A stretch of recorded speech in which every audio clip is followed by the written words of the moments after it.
Shalom, call halal Yahweh Bashem Yahushua Bahashem Wadash. Double honors to the elder apostles and elder bishops of Great Millstone, even the elders that came before them that taught us this truth. Shalom and salutations to all the brothers out pushing the word in truth and in sincerity, the hopeful elect tabernacle of David, on my brother / Elder Yashawan. Shalom and salutations to you all. This is the World War III Daily Update. This is not War and Rumors of War Tuesday, but I'm going to speak on it. Why? Look at this. 59 minutes ago. This is what the end of the world sounds like. Okay, this is the language right now. What's going on in the world today? Well, let's make a video. Let's name it. This is what the end of the world sounds like. Where are we now? 10 years ago, I used to get talked about like I'm crazy. Oh, it's not the end of the world. It's not coming to an end. Now, they're saying it. Okay? Now, what does this mean? Tom Nichols, the Bulwark. This is what the end of the world. They're talking about war. Okay, look at this. Army of Darkness. Look at it. The angels and shit. Okay, so anyway,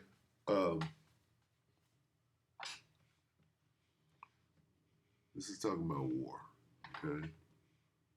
So when we go here, let's examine this. This isn't Tuesday, but let's actually go in and let's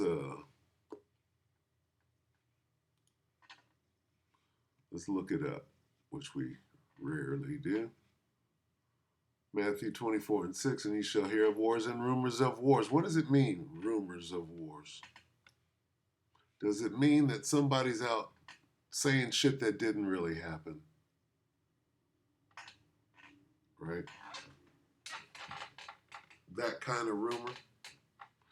And ye shall hear of wars. Stop right there. Okay?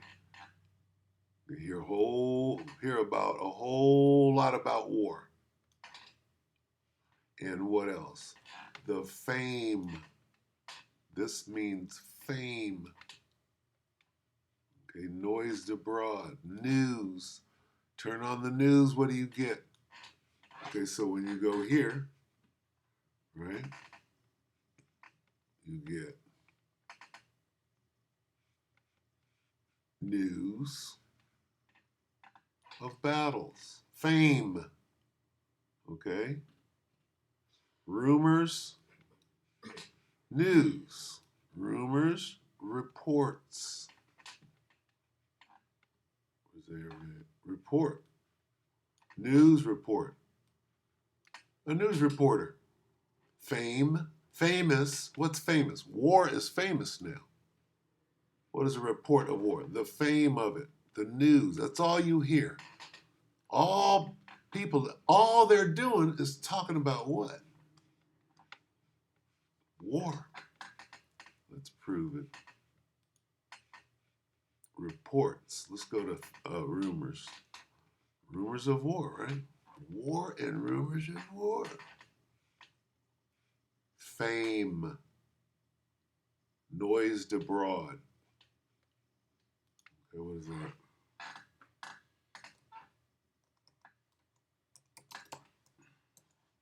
Matthew 24 and 6. Let's get rumors. Look at all these rumors. Right. Here we go. Akoe. Akoe. Akoe. Strong. Strong's G 189. Aka. Aka. Aka. Aka. See this right here? Hearing. A lot of hearing. Ears. Audience. Report. Rumor. Fame. Sense of hearing. Hearing all the time. Okay. Hearsay. Report. Report. Sense of hearing. You're hearing it all the time. Report, audience. Hearing. Rumor. Fame. Thing heard. War. The thing heard. Rumor. The thing heard. What?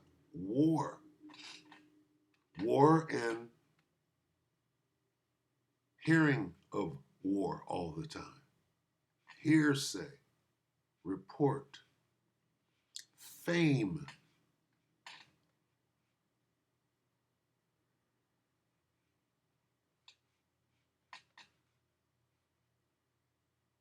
Which ye heard. Hearing. Preached. Report. Fame. Okay? Beginning to understand what rumor means. And his fame went throughout all Syria. See this? Is that what it is? What? G189, Echo A. And his fame, where'd that go? G189, Echo A. And his fame went throughout all Syria. So this word, rumors of war, means fame. Famous. World War III is famous. Where does this take us? Echo A. There it is. What does it mean? Fame. Okay. And his fame went throughout all. The fame of World War III is all people talk about now. Take it away, Tom. Welcome back to The Bulwark Goes to Hollywood. My name is Sonny Bunch. I'm culture editor at The Bulwark, and I'm very pleased to be joined today by Tom Nichols, who is a staff writer at The Atlantic and professor emeritus of national security affairs at the Naval War College, and we are here to discuss nuclear apocalypse. These guys are about to wax They're finna wax comical on a very serious situation. They're finna wax comical, right? Like two distinguished gentlemen. I'm gonna start that again.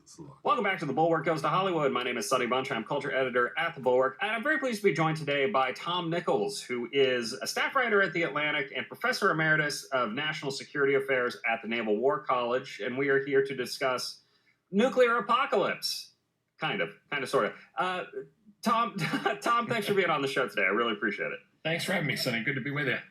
So I wanted to get you on so we could discuss A House of Dynamite, which is the new movie on Netflix from Catherine Bigelow, of course, who is the director of The Hurt Locker, Zero Dark 30, a bunch of other sound like a war movie. Great movies. One of my favorites, the vampire movie Near Dark, but we're not going to talk about that. We're going to talk about nuclear war today. That's a more pressing concern.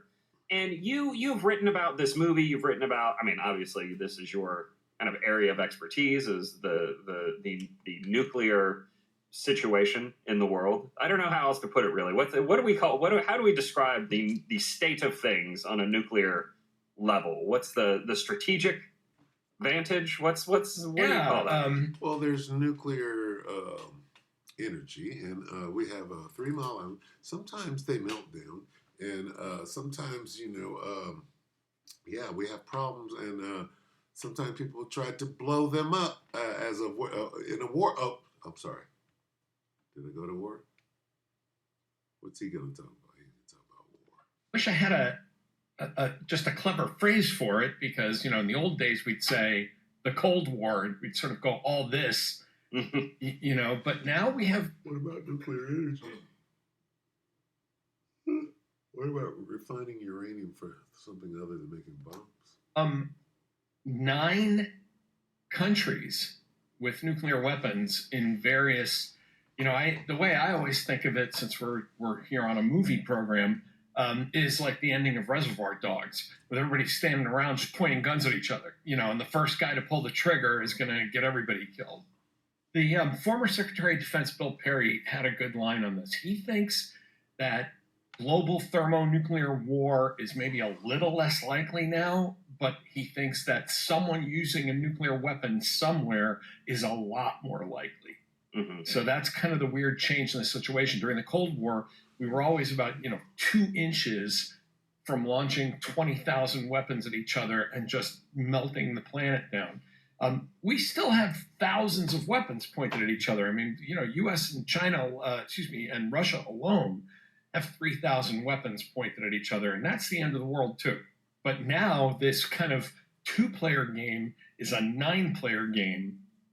Used to be 10, by the way. It's always a great little bit of trivia to point out to people that the white South African regime had 6 nuclear weapons that they didn't tell anybody about, which is always one of those things you wish you didn't know. But so it's an unstable multiplayer game now, and it's really dangerous. And that's one of the things that this movie gets at. Well, we can discuss the plot of it more in a second. But one of the key points is that when the missile launches, nobody's 100% sure where it came from, and we can discuss the reality of that and what it would actually look like. But before we get to that, I want to talk about something you had mentioned in a piece you wrote about House of Dynamite, which was that when you were teaching nuclear relations classes to students, that you would show them the what I have always coined, and I don't mean this derogatorily, just as kind of descriptive, but the nuclear panic movies of the houses blowing up and wind and crash test dummies blowing around. 1980s movies like The Day After or Threads, which is a lesser seen here in America, but Threads, not impressive. Anyway, this is mainstream. Point I'm trying to make here. They're going to sit here and wax philosophical about what? About war and nuclear war. Your setup wants Opera GX. Wow. Remember that doctor's appointment you were supposed to make a while ago? That one you meant to book, but you got kind of sidetracked and completely forgot about it until now? You know that... Slovakia, I didn't know what that was. Damn, look at this. What the hell is that? They inserted a commercial in there. Slovakia. I have a very soft spot for Countdown to Looking Glass and a special bulletin, but we can. But you have this sort of this series of movies that is fairly explicitly a reaction to Reagan and the idea that he is this crazy cowboy warmonger. We are going to end the world because of him. He was an actor, and so is Donald Trump. They're acting out the same role. Do you get the sense that this movie is in response to the idea of kind of growing tensions? We've got Russia, Ukraine, obviously, but then China is kind of looking at Taiwan. He's describing World War III. I'm gonna let him do that. We'll get Revelation 14, and I'll go ahead and close. Russia, Ukraine, obviously, but then China is kind of looking at Taiwan, and you have North Korean efforts. You've got Iranian attempts at proliferation. India and Pakistan, we barely even mentioned, and that those God only knows what could happen there at any moment. It does feel like there is more ambient nuclear tension in the air now than there has been for a long time. I asked both Catherine and Noah Oppenheim, the writer, how they got there. And one of them, I think, Catherine Bigelow, I know, thinks that this is long overdue. That this is a threat that and we kind of both agreed about this as a cultural matter, that it's just dropped out of the popular culture. What threat is that? Nuclear annihilation. He said it was a threat. Threat of war. Nuclear annihilation, mutually assured destruction is a threat of war. Rumor, fame. The threat he was talking about was the threat that goes back to he calls it the Cold War threat of war, which is a rumor, which is fame. The Cold War is famous. It was an era, right? Anyway, he named off about 5 conflicts that could go hot simultaneously. So I'll go ahead and end on Revelation 11 and 14. Sum it all up. It doesn't matter what version you use. Revelation 11:14. The second woe is past. Behold, the third woe is coming shortly. The third woe meaning World War III, which is famous now. The second woe has passed. The second woe is talking about World War II. Okay.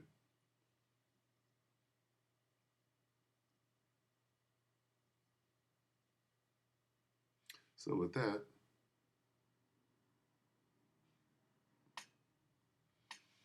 we hope that the elect ratified you brothers and sisters. Shalom.